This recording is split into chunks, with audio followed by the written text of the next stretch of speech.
A 50-year-old millionaire discovers true love in a young black man from a humble community. The shrill sound of high heels echoed through the marble corridors of the prestigious Goldstein Associates law firm in Manhattan.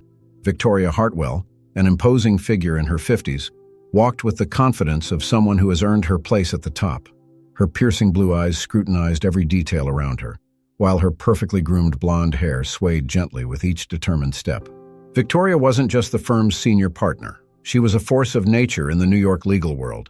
Her victories in high-profile cases were legendary, and her reputation as a ruthless negotiator preceded her. However, as she opened the door to her office overlooking Central Park, an almost imperceptible sigh escaped her red-painted lips. Sitting down in her Italian leather chair, Victoria allowed herself a rare moment of introspection. Her life was a perfect example of American success. Born into a middle-class family in Ohio, she had scaled the heights of power and wealth through sheer determination and razor-sharp intelligence. At 50, she had everything money could buy: a penthouse apartment on Fifth Avenue, a summer house in the Hamptons, luxury cars, and a closet that would make any socialite die of envy. But as her eyes wandered over the wall covered in diplomas, awards, and photos with celebrities and politicians, Victoria felt a familiar pang of emptiness. Amidst all her success, something fundamental was missing. A soft knock on the door interrupted her thoughts. "Ms. Hartwell." The hesitant voice of her new assistant, Megan, sounded from the other side. "Your 10 o'clock appointment has arrived." Victoria straightened up, her professional mask instantly snapping back into place. "Send him in, Megan." The door opened, revealing not the gray-haired CEO Victoria had expected, but a young black man, dressed in a simple shirt and jeans. He looked as surprised as she was, his dark brown eyes widening slightly as he met her gaze. "Sorry," he said, his deep, melodious voice carrying a slight accent that Victoria couldn't immediately identify. "I think there's been a mistake. I'm looking for someone from the pro bono team." Victoria was about to call Megan to clear up the confusion when something stopped her. Perhaps it was the quiet dignity in the young man's posture, or the intelligence she perceived in his eyes. Whatever the reason, she found herself saying, "There's no mistake. Please come in and sit down. Mr. Washington, Marcus Washington," he replied, still hesitant, but accepting the invitation and sitting down in the chair opposite her desk. "So, Mr. Washington, what brings you to Goldstein Associates today?" Victoria asked, leaning forward slightly, her curiosity genuinely aroused. Marcus took a deep breath, as if gathering his courage. "It's about the community center in Brownsville, Brooklyn. We're about to lose the building to a developer who wants to turn it into luxury apartments." Victoria knew Brownsville well. It was one of the poorest neighborhoods in New York, with high crime rates and few opportunities. "And how exactly do you hope to stop that, Mr. Washington?" A glint of determination appeared in Marcus' eyes. "The building has historical significance. It was one of the first community centers built specifically to serve the African-American community in the early 20th century. I believe we have a case for landmark designation, which would prevent demolition." Victoria leaned back in her chair, studying the young man in front of her. There was something about his passion, his determination, that intrigued her. It was a feeling she hadn't experienced for a long time in her career. "Mr. Washington, are you aware that my hourly rate is more than most people in Brownsville earn in a month?" she asked, testing him. Marcus wasn't intimidated. "I am aware, Ms. Hartwell. I'm also aware that you have one of the best reputations in town when it comes to impossible cases. That's why I'm here." Victoria couldn't hold back a small smile. The boy had done his homework. "And what makes you think I'd take on a case pro bono when I've got CEOs and politicians begging for my time?" Marcus leaned forward, his eyes fixed on hers. "Because you're more than just another greedy corporate lawyer, Ms. Hartwell. I've researched you. You came from a small town, struggled to get where you are. You must remember what it's like to need someone to fight for you when no one else will." Marcus' words hit Victoria like a punch in the gut. For a moment, she was transported back to Ohio, to the determined girl who swore that one day she would make a difference. When was the last time she really made a difference in the life of someone who couldn't afford her services? "Mr. Washington," Victoria began, surprising herself with the softness in her own voice. Do you have any idea how much work it will take to get this landmark designation? Marcus nodded solemnly. Yes, ma'am. And I'm willing to do whatever it takes. This center, it saved my life when I was a child. It gave me a safe place, away from the streets. Now I'm trying to repay it. Victoria looked out of the window at the Manhattan skyline, so different from the streets of Brownsville. She had spent so long conquering this world of skyscrapers and boardrooms that she had almost forgotten what had led her to become a lawyer in the first place. Turning to Marcus, she saw something in his eyes that made her make a decision that surprised even herself. Very well, Mr. Washington. I'll take your case. Marcus' face lit up with a smile that made something inside Victoria stir in a way she hadn't felt in years. Really? I mean, thank you, Ms. Hartwell. You won't regret it. I hope not, Victoria replied, allowing herself a small smile. Now, let's get to work. Tell me all about this community center. As Marcus began to speak, his voice full of passion and hope, Victoria felt something change inside her. It was as if a dormant part of her being was slowly awakening. Little did she know that this case would not only change the fate of a community center in Brooklyn, but also the course of her own life in ways she could never have imagined. As the morning progressed, Victoria found herself more and more involved in Marcus' story and the fight to preserve the community center.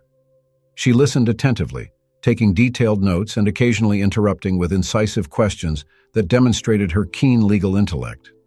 Marcus, for his part, was impressed by the speed with which Victoria grasped the complex details of the case and began to formulate strategies. Her reputation as one of the best lawyers in New York was clearly not exaggerated. When the clock on the wall struck noon, Victoria was surprised to realize how much time had passed. Normally, she would have ended the meeting long ago, but something about Marcus' passion and the importance of the case kept her engaged. Mr. Washington, she said, finally putting her pen away. I believe we have a solid case here. It won't be easy, but with the right work, we have a real chance of saving the center. Marcus's face lit up with a smile that made Victoria's heart do a little flip. Miss Hartwell, I don't have the words to express my gratitude. This means everything to our community. Victoria felt an unusual warmth creep up her neck. Well, don't celebrate just yet. We have a lot of work ahead of us. She hesitated for a moment before adding, Actually, I think it would be useful if I could see the center in person. Could you show me around this afternoon? Marcus looked surprised, but nodded enthusiastically. Sure, that would be great. Can I meet you there at 3? Perfect, Victoria replied, surprised at her own willingness to rearrange her busy schedule. I'll send the address to my driver. When Marcus left, Victoria sat for a moment, reflecting on the unexpected morning. There was something about the young lawyer that intrigued her, something beyond his moving case. She found herself looking forward to the afternoon visit, a feeling she hadn't experienced in relation to work for a long time. At 2:45 p.m., Victoria's limousine pulled up in front of the modest brick building in Brownsville. The contrast between the luxurious vehicle and the working-class neighborhood was stark, attracting curious glances from the locals. Victoria stepped out of the car, her Louboutin heels echoing on the cracked sidewalk. She hesitated for a moment, feeling strangely out of place in her elegant Armani suit. Ms. Hartwell? Marcus's voice called out to her, and she turned to see him approaching with a big smile. He had changed from his formal morning clothes into jeans and a simple t-shirt, looking much more at ease in this environment. Mr. Washington, she greeted him, noticing how his smile seemed even warmer in the afternoon sunlight. Please call me Marcus, he said, leading her towards the building. Welcome to the heart of Brownsville. As they entered, Victoria was immediately enveloped by the buzz of activity. Children ran down a hallway decorated with colorful art, while teenagers gathered around study tables. In a nearby room, she caught a glimpse of a group of adults in what looked like a literacy class. As you can see, Marcus explained, his face lighting up with pride, this place is the center of our community. We offer after-school programs, adult classes, counseling. It's a haven for many. Victoria nodded, taking it all in. The contrast with her world of marble and glass couldn't be greater, but there was an energy here, a sense of purpose that she rarely experienced in her usual circles. As they walked through the building, Marcus greeted everyone by name, stopping occasionally to exchange a few words or give a high five to a child. Victoria watched, fascinated by the genuine connection he had with each person. "Marcus!" an elderly voice called out, and they turned to see a gray-haired lady approaching with a warm smile. "Mrs. Johnson," Marcus replied warmly, leaning over to hug her. "This is Victoria Hartwell, the lawyer who is helping us with the center's case." Mrs. Johnson's eyes widened with recognition. "The famous Victoria Hartwell? Oh my God, it's an honor to meet you. Do you really think you can help us save this place?" Victoria felt the weight of hope in the woman's eyes. "I'm certainly determined to try, Mrs. Johnson," she replied with a sincerity that surprised her. As they continued the tour, Victoria asked insightful questions about the history of the building, its architectural significance, and its role in the community. Marcus answered with knowledge and passion, occasionally consulting other employees for specific details. At the end of the tour, they stopped in a small meeting room. The walls were covered with old photos of the center and the surrounding community. "This one," Marcus said, pointing to a black and white photo of a group of men in front of the building, "was taken on opening day in 1922. My great-grandfather is in this picture. He helped build this place." Victoria moved closer, studying the image. She could see the resemblance between Marcus and the young man in the photo, the same determined look, the same proud bearing. "It's an incredible story, Marcus," she said softly. "I can understand why this place means so much to you." He turned to face her, his eyes meeting hers. "It's more than just a building, Victoria. It's the beating heart of this community. If we lose it..." His voice faltered, and Victoria felt a sudden urge to comfort him. Without thinking, she put her hand on his arm. "We won't let that happen," she said firmly. The moment between them stretched on, charged with something neither of them was prepared to name. Finally, Victoria huffed, withdrawing her hand. "Well," she said, regaining her professional composure, "I think I have everything I need for now. I'll start working on the documents for the landmark designation right away." Marcus nodded, a small smile playing on his lips. "Thank you for coming today, Victoria. It means a lot to all of us." As they walked back to the entrance, Victoria found herself reluctant to leave. There was something about this place, this community, and especially Marcus, that touched her in a way she hadn't expected. "We'll be in touch," she said when they reached her limousine. "I have a good feeling about this case, Marcus." He smiled, that warm smile that made something inside her stir. "Me too, Victoria. Me too." As the car drove away, Victoria found herself looking back, watching Marcus wave from the sidewalk. She couldn't deny that something had changed inside her today. This case, this community, this man, all of it was challenging her perceptions in a way she hadn't experienced for years. In the weeks following her visit to the heart of Brownsville Community Center, Victoria Hartwell found herself completely immersed in the case. Her meticulously organized routine had been turned upside down, with long days at the office stretching into the night as she immersed herself in local history books and legal precedents.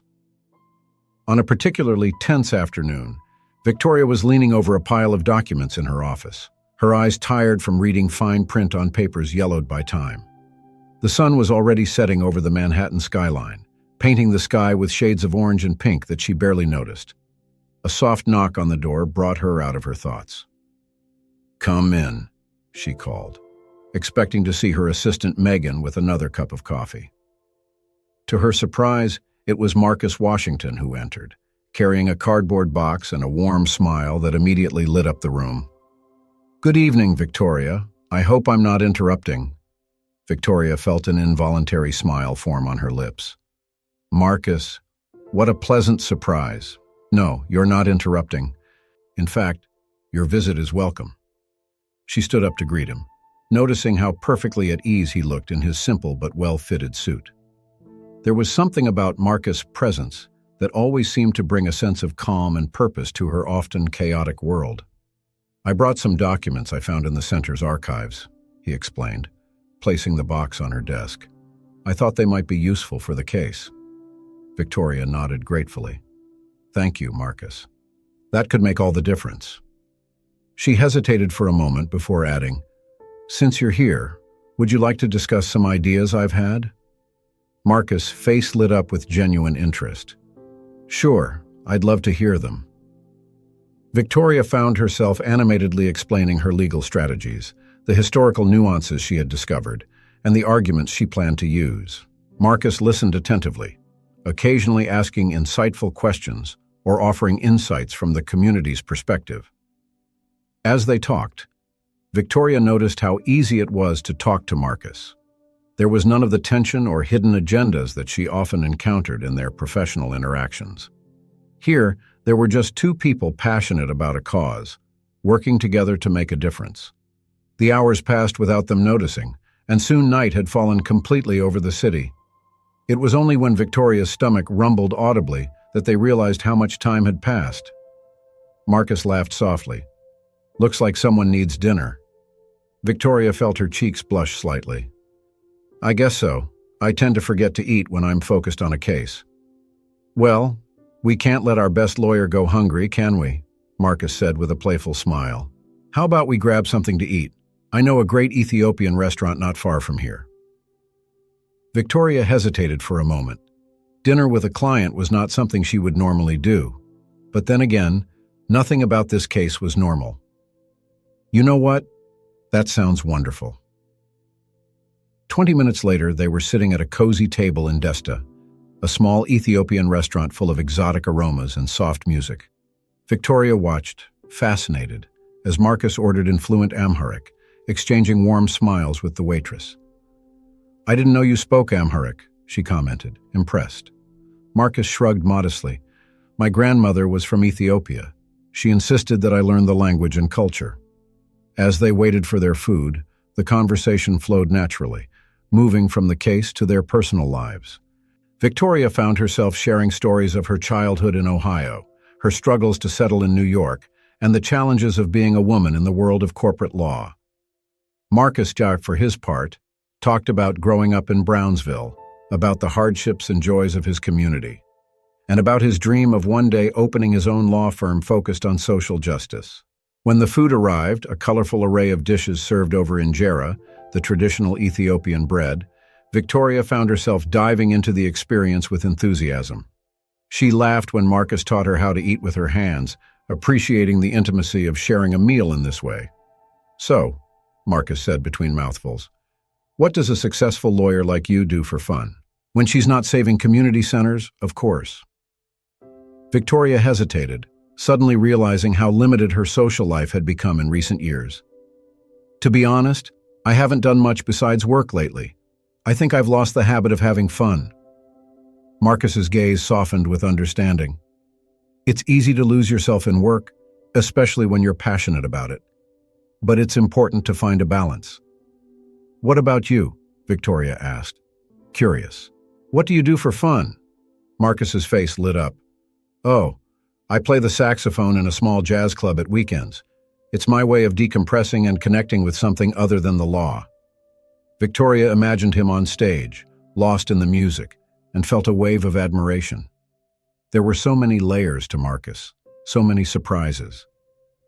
You should come and see me play sometime, he suggested casually, but there was a sparkle in his eyes that made Victoria's heart skip a beat. I'd love to, she replied, surprised by the sincerity in his voice. The rest of dinner passed in a blur of laughter, stories and animated discussions about everything from politics to literature. When they finally left the restaurant, Victoria felt lighter and more alive than she had in years. Standing on the sidewalk under the soft glow of the city lights, there was a moment of charged silence between them. Victoria felt a sudden reluctance to say goodnight, a sensation she wasn't used to experiencing. Thank you for dinner, Marcus, she said softly. It was unexpectedly wonderful. Marcus smiled, that warm smile that seemed to light up his whole face. It was my pleasure, Victoria. We should do it again soon. As she watched him walk away, Victoria felt something stir inside her, something she had buried long ago under layers of ambition and self-preservation. something that frightened and thrilled her in equal measure. Back in her luxurious apartment overlooking Central Park, Victoria found herself standing at the window, looking out at the city lights. Her thoughts were filled with injera and laughter, jazz music and warm brown eyes. She knew she should be focused on the case, the legal strategies and the impending deadlines. But that night, for the first time in a long time, Victoria Hartwell fell asleep with a smile on her face and a sense of possibility in her heart. The next day dawned with a different energy for Victoria. She woke up before the alarm, feeling refreshed in a way she hadn't experienced for years. As she was getting ready for work, her hands momentarily stopped on her closet full of sober suits in shades of black and gray. After a moment's hesitation, she opted for a navy blue dress she hadn't worn for a long time, a touch of color that reflected her lighter mood. When she arrived at the office, Victoria plunged into her work with renewed vigor. The hours flew by as she analyzed the documents Marcus had brought, each piece of information fitting together like pieces of a complex puzzle. Around midday, she was interrupted by a knock on her door.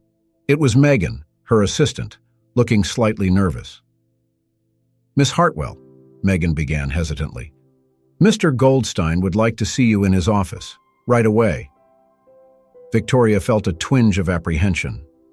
Richard Goldstein, the firm's senior partner, rarely called last-minute meetings unless something was very urgent or very problematic. Straightening her dress and smoothing her hair, Victoria made her way to Goldstein's imposing office. She knocked softly and entered after hearing a brusque, "Come in." Richard Goldstein, a man in his 60s with gray hair and sharp eyes, was sitting behind his huge mahogany desk. His face was marked by an expression Victoria knew well: disapproval. "Victoria," he began without preamble, "it has come to my attention that you are devoting a significant amount of time to a pro bono case, a case that has not been approved by the firm's pro bono committee." Victoria felt her stomach sink, but kept her composure. "Richard, He interrupted her with an abrupt gesture. "Don't get me wrong, Victoria. I appreciate your altruism, but you're our best lawyer. We have clients paying millions for your time and expertise. We can't afford to have you wasting the firm's resources on lost causes." Goldstein's words hit her like a punch in the gut, but Victoria stood her ground. "With all due respect, Richard, this case is more than a lost cause. It's an opportunity to make a real difference to the lives of an entire community." Goldstein sighed, looking more tired than angry now. "Victoria, you've built an impressive career defending corporations and wealthy individuals. It's what you do best. Leave the pro bono work to the junior associates who need to fill their community service quotas." Victoria felt a wave of indignation rise in her chest. "What if I believe I can do both? That I can serve our high-profile clients and still make a difference in cases like this?" Goldstein studied her for a long moment, his eyes narrowing slightly. "Does this have anything to do with that young lawyer you've seen around here lately? Marcus Washington, isn't it?" Victoria felt her face heat up, but kept her expression neutral. "Marcus is just the representative of the community center. My interest in this case is purely professional." Goldstein murmured, not sounding entirely convinced. "Well, Victoria, let me be clear. You have 1 week to complete this case pro bono. After that, I expect your focus to return entirely to our paying clients." "Understood." Victoria nodded stiffly, knowing that arguing further would only make things worse. "Understood, Richard." Leaving Goldstein's office, Victoria felt a mixture of emotions: frustration, determination, and a hint of something she wasn't ready to name yet. She knew she had a choice to make, and for the first time in her career, the way forward wasn't clear. Back in her office, Victoria picked up her phone and, after a moment's hesitation, typed a message to Marcus. "We need to talk. Can we meet tonight?" The reply came almost immediately. "Sure. Jazz club at 8, I'll be playing, but we can talk in the breaks." Victoria smiled despite her concern. A night of jazz could be just what she needed to clear her head and make a decision. As the rest of the day passed in a blur of meetings and phone calls, Victoria found herself counting down the hours until she could leave the office. For the first time in years, her work wasn't the center of her thoughts. Instead, Her mind was full of possibilities, of choices to be made, and of a pair of warm brown eyes that seemed to promise a future she had never considered before. As the sun set over the city that never sleeps, Victoria Hartwell prepared herself for a night that could change the course of her life forever. The soft sound of the saxophone filled the air as Victoria entered the Bluebird, a small jazz club tucked away on a side street in Harlem.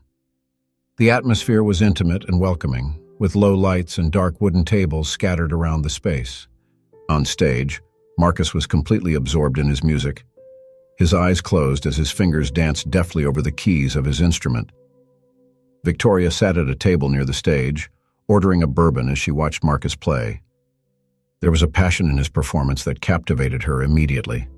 It was the same intensity she saw in him when they discussed the case at the community center, but here, transformed into music, it was something transcendent. When the music stopped and the applause filled the club, Marcus' eyes opened and immediately met Victoria's. A wide smile spread across his face. A broad smile spread across his face as he bowed slightly before stepping down from the stage. "Victoria," he said, approaching her table, "I'm glad you could make it." "I didn't know you were so talented," she replied, genuinely impressed. "It was incredible, Marcus." He smiled, a slight blush coloring his cheeks. "Thank you. Music has always been my second passion, after law." Sitting down next to her, his face became more serious. "But you said we needed to talk. Is everything all right?" Victoria sighed, taking a sip of her bourbon before answering. "I had a meeting with Richard Goldstein today. He's not happy about the time I'm devoting to the community center case." Marcus's expression turned worried. "Is he pressuring you to abandon the case?" "Not exactly," Victoria replied, "but he's made it clear that he expects me to finish everything in a week and then go back to concentrating exclusively on the firm's paying clients." Marcus was silent for a moment, processing the information. "A week isn't enough," he finally said, his voice low. "We've barely started building our case." Victoria nodded. "I know, and that's why I'm considering other options." Marcus's eyes widened slightly. "What kind of options?" Before Victoria could answer, the drummer on stage signaled Marcus. "Sorry," he said, getting up. "I need to get back, but don't leave, okay? We have a lot to talk about." Victoria watched as Marcus returned to the stage, picking up his saxophone once again. As the music filled the air again, she found herself lost in thought, weighing up her options. On the one hand, there was her carefully constructed career, the prestige and financial security she had worked so hard to achieve. On the other, there was this case, this community that desperately needed help. And Marcus. The connection she felt with him was something she couldn't ignore. As the evening progressed, Victoria alternated between listening to Marcus' mesmerizing music and pondering her situation. When the last set ended and the final applause died down, she still wasn't sure what to do. Marcus returned to the table, his face glistening with sweat and excitement after the performance.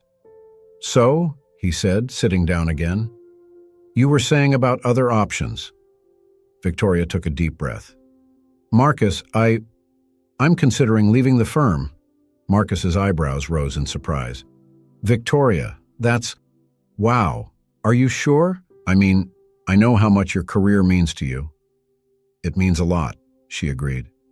"But over the last few weeks, working on this case, with you, I've realized that there's more to life than just earning money and status. I feel like I can do more. Be more." Marcus studied her for a long moment, his eyes filled with a mixture of admiration and concern. "It's a big decision, Victoria. I don't want you to sacrifice everything because of this case, or because of me." Victoria felt her heart race at his words. "It's not just about the case or you, Marcus. It's about me. For the first time in years, I feel like I'm doing something that really matters, something that makes me feel alive." A slow smile spread across Marcus' face. "Well, if that's what you really want, then I fully support you. In fact," he hesitated for a moment before continuing, "I've been thinking about opening my own law firm, focusing on social justice cases. Maybe we can do that together." Victoria felt a wave of emotion run through her at the suggestion. It was scary and exciting at the same time.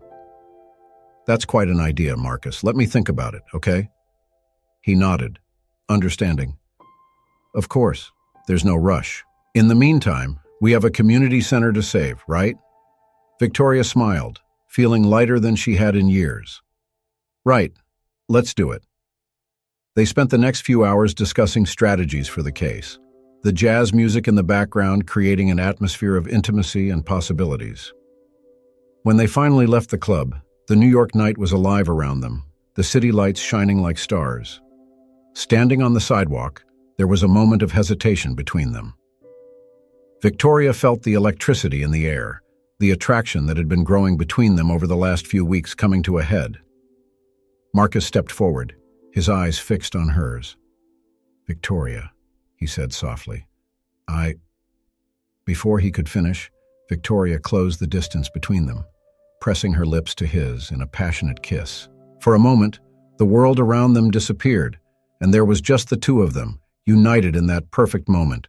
When they finally broke apart, they were both breathless. Marcus smiled, his eyes shining with joy. "Wow," he whispered. "I've wanted to do that for a long time," Victoria admitted, feeling both vulnerable and brave. Marcus took her hands in his touch gentle and comforting. "Me too. Victoria, I know this is all new and scary, but I'm here, for whatever comes next." Victoria nodded, feeling a mixture of fear and excitement for the unknown future. "Together, then." "Together," Marcus agreed, sealing the promise with another soft kiss. As they walked hand in hand through the New York night, Victoria felt as if she were on the threshold of a new life, a life full of purpose, passion, and possibilities. And for the first time in a long time, she was eager to see what tomorrow would bring. Back in her apartment, Victoria lay awake for hours, replaying the night's events in her mind. The kiss with Marcus, the decision to possibly leave the firm, the idea of starting something new, it all seemed both frightening and incredibly right. The next day, Victoria arrived at the office earlier than usual. She had a clear mission in mind and wanted to get started before the chaos of the working day set in. Sitting down at her desk, she opened her laptop and began drafting her letter of resignation. The words flowed easily, expressing her gratitude for the opportunity the firm had given her, but also her need to follow a new path.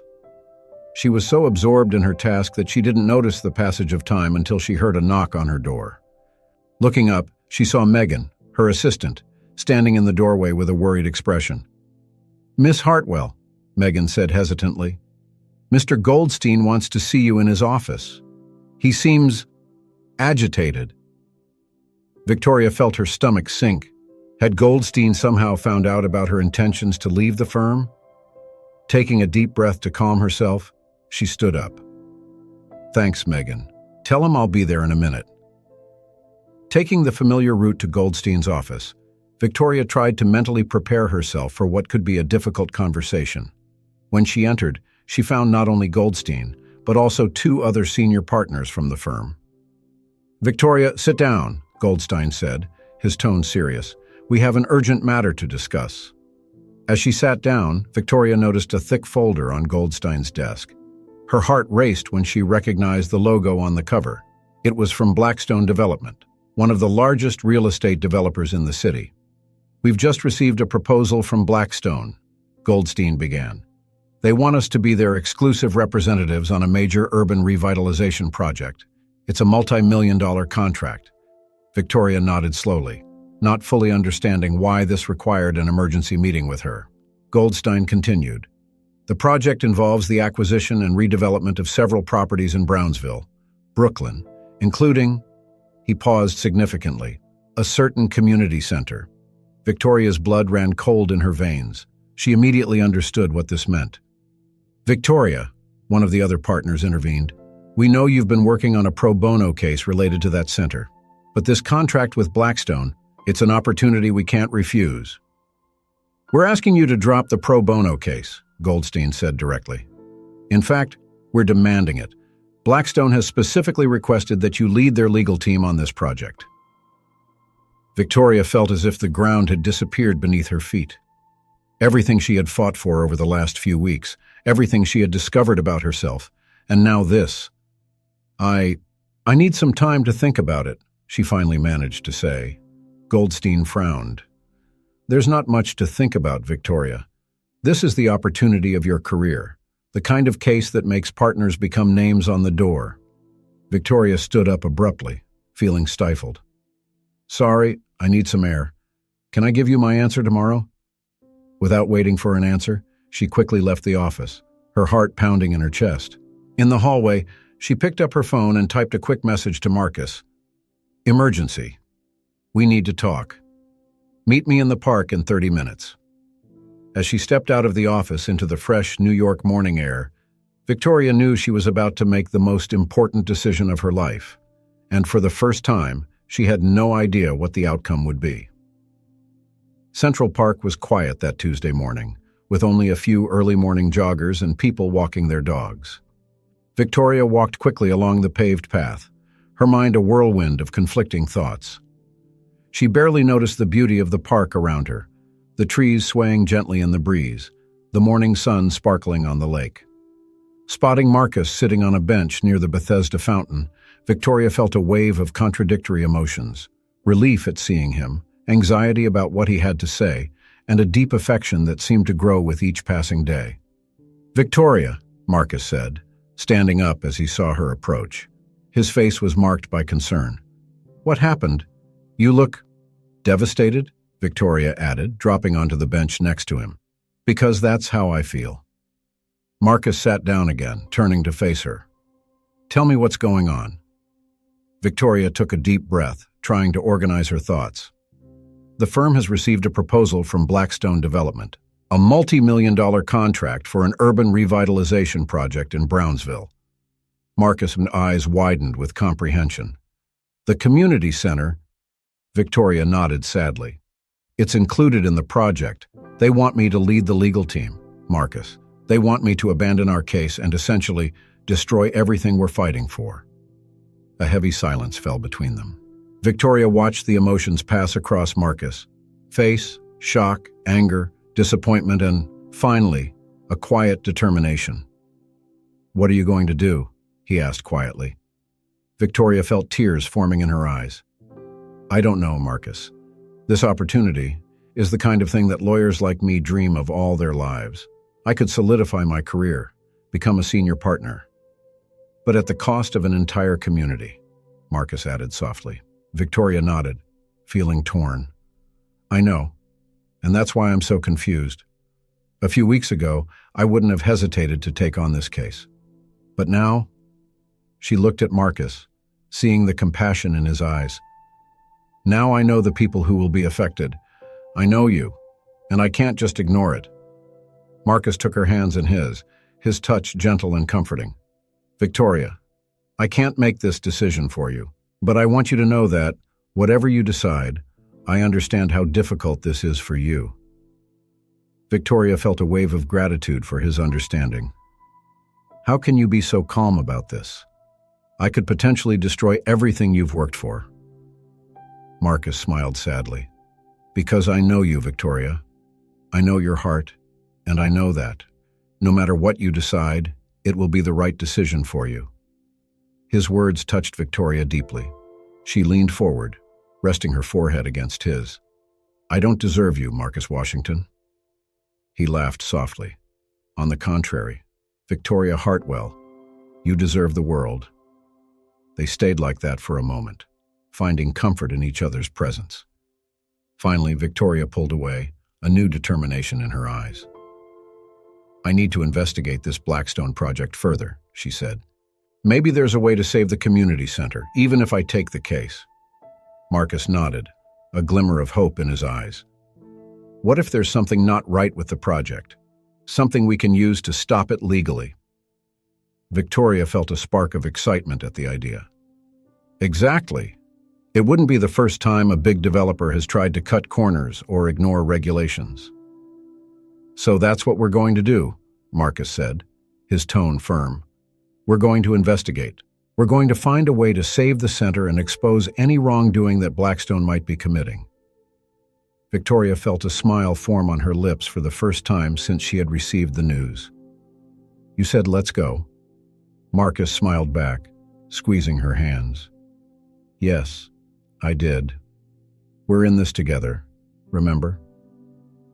At that moment, sitting in the park with Marcus, Victoria felt a wave of certainty wash over her. No matter what happened, she knew she wasn't alone in this fight. "Okay," she said, getting up and pulling Marcus with her. "Let's get back to work. We have a community to save."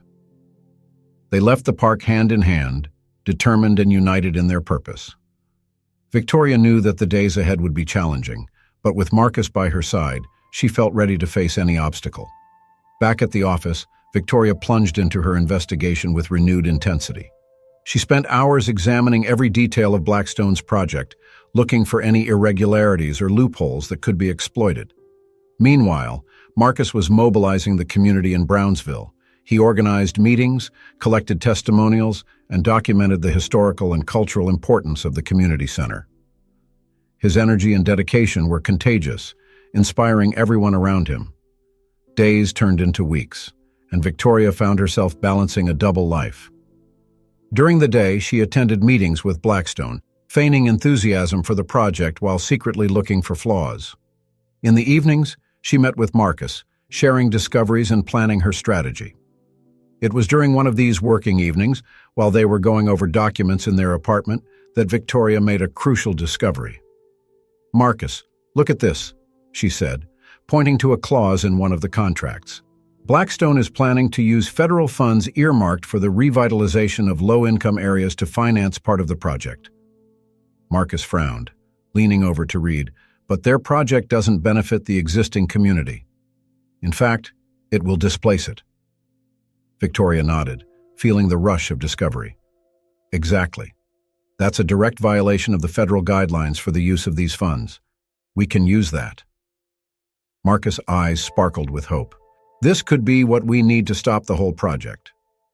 Victoria smiled, feeling more excited than she had in weeks. "Yes, it could be, but we need to be careful about how we use this information. If Blackstone finds out we're investigating, they could try to cover it up," Marcus added. "Or worse, they could come after you." Victoria felt a shiver run down her spine at the concern in his voice. "I can handle them, Marcus. It's not the first time I've faced powerful opponents." Marcus stood up, walking over to the window. The New York skyline glittered against the night sky, a constant reminder of the powerful interests they were up against. "I know you can," he said softly, "but I don't want you to put yourself at risk for our sake." Victoria stood up, joining him at the window. She gently turned his face to face her. "Marcus, it's not just because of you. It's for mine too. This case, you have reminded me why I became a lawyer in the first place. To make a difference, to fight for those who can't fight for themselves." Marcus smiled, his eyes filling with emotion. "You're amazing, you know that." Victoria felt her heart race at the intensity in his gaze. "We're amazing together," she replied. At that moment, with the city sparkling in the background and the weight of their discovery hanging over them, Victoria and Marcus kissed. It was a kiss full of promise, shared determination, and a growing love that neither of them could deny. When they parted, Victoria felt a certainty settle in her chest. No matter what happened next, she knew she had found something more valuable than any career or million-dollar contract. She had found a purpose, a partnership, and perhaps even true love. "So," she said, her voice full of determination, "what's the next step?" Marcus smiled, that smile that always made her heart skip a beat. "The next step is for us to get this information to the right people and make Blackstone answer for its actions." Victoria nodded, feeling ready for the battle ahead. "Together? Always together," Marcus replied, sealing the promise with another kiss. As the night wore on, they continued to work, preparing their strategy for the crucial days to come. The fight for the Brownsville Community Center was about to enter its most intense phase. and Victoria and Marcus were ready to face any challenge that came their way. The sun had barely risen when Victoria entered the office that morning. The building was silent. Most of the staff had not yet arrived. She preferred it that way. She needed time to mentally prepare herself for what she was about to do.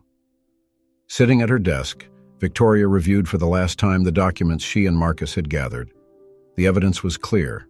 Blackstone Development was violating several federal regulations in its revitalization project in Brownsville, using funds intended to benefit low-income communities for a project that would effectively displace them was just the tip of the iceberg. A soft knock on the door brought her out of her thoughts. It was Megan, her faithful assistant, looking worried. "Ms. Hartwell," Megan said hesitantly, "Mr. Goldstein has called an emergency meeting with all the partners. In 15 minutes. Victoria felt her stomach sink. Had they discovered her secret investigation? Taking a deep breath to calm herself, she nodded. "Thanks, Megan. I'll be there." As she walked to the conference room, Victoria felt her phone vibrate. It was a message from Marcus. "Good luck today. Remember, you're doing the right thing. I'm with you." His words brought a smile to her lips and a wave of courage to her heart. She could do this. She had to do it. The conference room was tense when Victoria entered. The faces of the other partners were a mixture of anxiety and irritation. Goldstein was standing at the head of the table, his face a mask of barely contained fury. "Ah, Victoria," he said, his tone icy. "I'm glad you could join us. Perhaps you can explain this." He threw a folder on the table. Victoria recognized it immediately. They were copies of the documents she had gathered about the Blackstone violations. For a moment, panic threatened to overwhelm her. But then she remembered everything she was fighting for: the community center, the people of Brownsville, Marcus. Straightening her shoulders, she faced Goldstein. "Yes, I can explain," she said, her voice firm. "These documents clearly show that Blackstone Development is violating several federal laws in its Brownsville project." A murmur went through the room. Goldstein slammed his hand on the table, silencing everyone. "Did you investigate our own client?" he growled. "Do you have any idea how unethical that is?" Victoria didn't back down. "What's unethical is allowing a corporation to abuse public funds and destroy an entire community for profit." "That's none of our business," Goldstein exploded. "Our job is to represent our clients' interests, not to judge them." "Our job is to uphold the law," Victoria retorted. "And Blackstone is breaking the law. We can't be complicit in that." The room erupted into heated discussions. Some partners supported Victoria. Others accused her of treason. In the midst of the chaos, Victoria stood firm, defending her position with the same passion and eloquence that had made her one of the best lawyers in New York. Finally, Goldstein raised his hand, silencing everyone. His face was red with anger. "Enough, Victoria. You have a choice to make. Either you abandon this ridiculous crusade and go back to working on the Blackstone project as you should, or what?" Victoria challenged. "Or you're out," Goldstein said coldly. "Off this case. Off this firm. Forever." A heavy silence fell over the room. All eyes were on Victoria, waiting for her answer. For a moment, Victoria felt the weight of her career, of everything she had built, pressing down on her.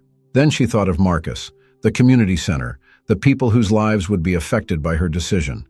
With a clarity she hadn't felt for years, Victoria knew exactly what she needed to do. "Well," she said, a smile forming on her lips. "I guess that simplifies things." She turned to Goldstein. "I choose to leave." Ignoring the shocked gasps and protests from some of her colleagues, Victoria walked to the door. At the threshold, she turned around one last time. "You may have forgotten why you became lawyers," she said, "but I have, and I'm not going to stop fighting for what's right." With that, she left, leaving behind the office that had been her home for so many years. As she rode down in the elevator, Victoria felt a mixture of fear and exaltation. She had just thrown away the career she had worked for all her life. But for the first time in a long time, she felt truly free. In the lobby of the building, she found Marcus waiting for her. He must have realized from her expression what had happened. "Are you all right?" he asked softly, taking her hands. Victoria smiled, feeling lighter than she had in years. I'm more than fine. I'm ready to fight for real now. Marcus smiled back, his eyes shining with admiration and something else, something that made Victoria's heart race. So, he said, what do we do now, partner? Victoria laughed, the sound full of relief and anticipation. Now we save Brownsville and expose Blackstone. And then, she paused, looking deeply into Marcus' eyes. Then I think we have a law firm to open. Marcus pulled her into a tight hug, and there, in the middle of the busy lobby of one of New York's most prestigious law firms, Victoria Hartwell knew she had made the right choice. The road ahead would be difficult, but with Marcus by her side, she was ready to face any challenge. As they walked out of the building together, hand in hand, Victoria felt the New York sun on her face like a promise of a new beginning. The battle royal was just beginning, but for the first time in her life, she felt she was fighting for the right side. And that, she realized, was worth more than any title or salary she had left behind. The days that followed were a turbulent mix of frenetic activity and moments of doubt. Victoria and Marcus worked tirelessly, transforming her small apartment into a makeshift campaign office. The walls were soon covered in documents, maps, and photos, all connected by colored wires in a complex conspiracy diagram. They knew they were up against time. Blackstone would certainly not stand idly by while they mounted their case. Victoria used all her contacts and resources to gather more evidence, while Marcus mobilized the Brownsville community, organizing protests and capturing the attention of the local media. One evening, after hours of poring over legal documents, Victoria leaned back in her chair, rubbing her tired eyes. Marcus watched her with concern. You need to rest, he said gently, putting a hand on her shoulder. Victoria sighed. I can't. We have so little time and so much at stake. Marcus knelt down beside her, taking her hands in his. I know. But you're not going to help anyone if you pass out from exhaustion. She smiled faintly, feeling the comforting warmth of his touch. You're right, as always. It's just that sometimes I wonder if I did the right thing, whether it was worth throwing away my career for. Marcus, eyes softened with understanding. Victoria, look at me. He waited until their gazes met. What you're doing is incredible. You're fighting for people that most successful lawyers wouldn't even notice. That's worth more than any corporate career.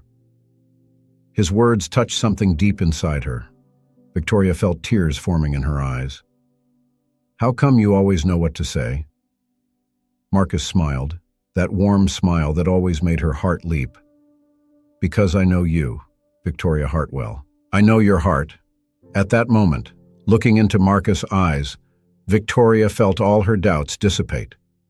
She leaned forward, capturing his lips in a passionate kiss. When they broke apart, they were both breathless. Thank you, she whispered, for believing in me, for standing by me. Always, Marcus replied, his voice hoarse with emotion. They stood like that for a moment, enjoying each other's closeness. Then, as if energized by a new determination, Victoria stood up. Okay, she said, a renewed sparkle in her eyes. Let's go over those zoning documents one more time. I have a hunch about something. Marcus laughed, getting up to join her. Here we go again. As they headed back to work, Victoria felt a wave of gratitude for having Marcus in her life. He was not only her partner in this legal fight, but a pillar of emotional strength, keeping her grounded when doubts threatened to overwhelm her. As the night wore on, they continued their relentless pursuit of justice, united not only by their common cause, but by an ever-deepening bond that neither could deny. The battle against Blackstone was far from over, but with Marcus by her side, Victoria knew she could face any challenge that came her way. Dawn found Victoria and Marcus asleep on the sofa, surrounded by piles of documents. The shrill ring of Victoria's phone woke them abruptly. Hello, Victoria answered, her voice hoarse with sleep. Victoria, it's Frank from WNYC, said a familiar voice on the other end of the line. I have an anonymous source who claims to have bombshell information about the Blackstone project in Brownsville. They want to talk to you. Victoria sat up immediately, all sleepiness disappearing. When and where? In an hour, in Prospect Park, near the lake.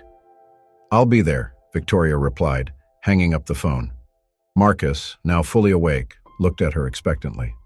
What? It could be our big chance, Victoria explained quickly as she got up to change. Someone wants to give us information about Blackstone. Marcus frowned, concern evident on his face. Doesn't that sound a bit suspicious? An anonymous source wanting to meet in the park?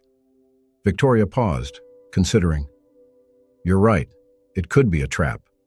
But we can't afford to ignore any potential leads. Then I'll go with you, Marcus said firmly. Victoria wanted to protest, to say that she could take care of herself, but the determination in Marcus' gaze made her give in. All right, but keep an eye out. If anything seems wrong, we'll leave immediately, Marcus added. An hour later, they were walking cautiously through Prospect Park. The lake was calm, reflecting the cloudy sky above. Victoria felt the tension grow in her chest as they approached the agreed location. Suddenly, a hooded figure emerged from behind a tree. Victoria and Marcus exchanged apprehensive glances before approaching. You must be Victoria Hartwell, the figure said, its voice low and distorted. Victoria nodded. And you are? That doesn't matter, the figure replied quickly. What matters is what I know. The figure held out a brown envelope. With trembling hands, Victoria took it. Inside this envelope, you will find evidence that Blackstone is not only violating federal regulations, but is also bribing city officials to approve your project, the figure hastily explained. Victoria's heart raced. This could be exactly what they needed to bring Blackstone down. Why are you helping us? Marcus asked, his voice laced with suspicion. The figure hesitated for a moment. Let's just say that not everyone within Blackstone agrees with your methods. Some of us still have a conscience. Before Victoria or Marcus could ask any more questions, the figure turned to leave. Good luck. You'll need it. And with that, the mysterious fountain disappeared between the trees, leaving Victoria and Marcus alone with the envelope and a mixture of hope and apprehension. Let's get out of here, Marcus said, looking around nervously. Back in Victoria's apartment, they carefully opened the envelope. Inside, they found a series of documents, printed emails and even photos that appeared to show Blackstone executives in secret meetings with city officials. This is incredible, Victoria murmured, leafing through the papers. With this, we can not only stop the project, but also start a criminal investigation. Marcus, however, looked worried. Victoria, this is too big. If Blackstone finds out that we have this information, they'll do everything they can to stop us, Victoria added, the realization of the danger they were in finally setting in. As if to confirm her fears, Victoria's phone rang again. It was an unknown number. Hello? She answered hesitantly. Ms. Hartwell. A cold, masculine voice sounded on the other end. This is Charles Blackwood, CEO of Blackstone Development. I'd like to set up a meeting with you, right away. Victoria felt a shiver run down her spine. She looked at Marcus, who was watching her expression with growing concern. Mr. Blackwood, she replied, trying to keep her voice steady. I don't think we have anything to discuss. On the contrary, Ms. Hartwell, Blackwood retorted, we have a lot to discuss. About your future, the future of your friend, Mr. Washington, and the future of Brownsville. I suggest we meet in my office in an hour. Otherwise, I cannot guarantee the security of certain sensitive information I possess. Before Victoria could answer, the line went dead. What is it? Marcus asked, concern evident in his voice. Victoria felt the weight of the world on her shoulders as she explained the call to Marcus. She could see the fear in his eyes, mixed with a fierce determination. You can't go, Marcus said firmly. It's obviously a trap. If I don't go, they could leak information that could harm you, the community, maybe even my old firm, Victoria argued. I can't risk that. Marcus took her hands in his eyes fixed on hers. Then we'll go together. I won't let you face this alone. Victoria felt her heart squeeze at the intensity of Marcus' devotion. She knew she was falling in love with him, and the thought of putting him in danger terrified her. "Marcus, she began, but he interrupted her with a soft kiss. "Together, remember?" he said when they broke apart. "No matter what." Victoria nodded, feeling a mixture of fear and determination. Together. As they prepared to face what could be the hardest battle of their lives, Victoria and Marcus knew they had each other. No matter what Charles Blackwood and Blackstone Development had planned, they would face it together. With one last look at the documents that could change everything, Victoria and Marcus left the apartment, hand in hand, ready to face whatever fate had in store for them. Blackstone Development's imposing skyscraper cast a long shadow over the busy Manhattan street. Victoria and Marcus paused for a moment in front of the entrance, exchanging a determined glance before entering. In the polished marble lobby, a receptionist greeted them with a cold smile. "Mr. Blackwood is waiting for you on the top floor," she informed them, handing them visitor badges. Inside the elevator, Victoria felt Marcus' hand gently squeeze hers. "Remember," he whispered, "no matter what happens up there, we're in this together." Victoria nodded, grateful for his comforting presence. When the elevator doors opened, they were greeted by a silent corridor and a single double door at the end. Charles Blackwood was waiting for them in a spacious office with a panoramic view of the city. He was an imposing man, with gray hair and piercing eyes that seemed to assess their every move. "Miss Hartwell, Mr. Washington," Blackwood greeted, his voice soft but with an underlying menace. "Please be seated." Victoria and Marcus sat down cautiously, remaining alert. "Let's cut to the chase," Blackwood began, leaning forward in his chair. "You have something that belongs to me, and I have information that you certainly wouldn't want to come to light." Victoria kept her expression neutral. "I don't know what you're talking about, Mr. Blackwood." Blackwood smiled, a smile that didn't reach his eyes. "Come on, Ms. Hartwell. We're all adults here. The documents you received this morning in Prospect Park, hand them over, and maybe we can come to an agreement." Marcus shifted uncomfortably next to her, but Victoria remained impassive. "What if we don't?" Blackwood's smile disappeared. "Then, unfortunately, I'll have to take more drastic measures." He pressed a button on his phone. "Sandra, please bring the files." Moments later, an assistant entered carrying a thick folder. Blackwood took it and began leafing through the papers. "Let's see. Yes. Mr. Washington, how interesting to find out about your past. A charge of theft when you were 18, although it was dropped. I imagine it could affect your legal career if it came to light." Marcus paled, but Victoria put a hand on his arm, silently calming him down. Blackwood continued. "And Ms. Hartwell, how fascinating to find out about certain ethical shortcuts you've taken in previous cases. I'm sure the Bar Association would be very interested to know." Victoria felt her stomach sink, but kept her composure. "Blackmail, Mr. Blackwood. That's low, even for you." Blackwood shrugged. "Call it what you like. I'm simply protecting my interests.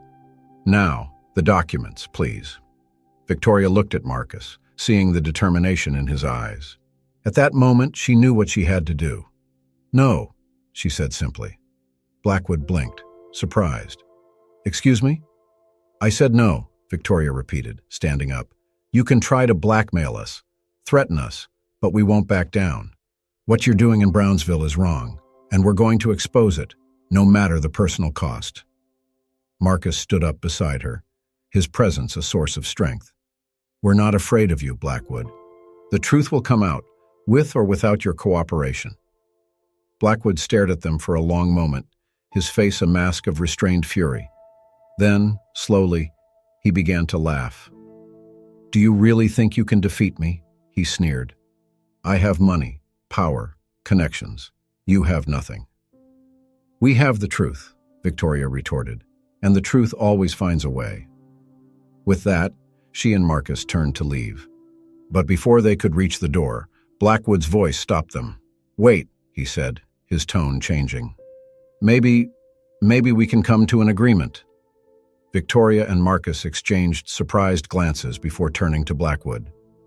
"What kind of agreement?" Victoria asked cautiously. Blackwood sighed, suddenly looking much older and tired. "Look, I'm not a monster. I just wanted to leave a legacy, build something that would last.